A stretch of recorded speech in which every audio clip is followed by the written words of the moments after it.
Isa lang ang nakikita ko sa mga oras na to. Nakikita ako ng kamatayan mo ngayon. Nakikita mo na ang kamatayan ko? Bakit hindi mo subukang gawing katotohanan? Sige, ibuhos mo na yan lahat ng bilis na alam mo pero pulang pera niyang bilis mo na yan para matamaan mo ako idol, at hindi mo na lang mamamalayan na nasa likod mo na pala ako.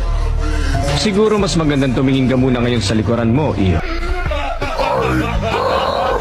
Anak, baka nakakalimutan mong ako ang The King of Dodge, dapat marunong kang lumugar o rumespeto sa mas malakas pa sa'yo.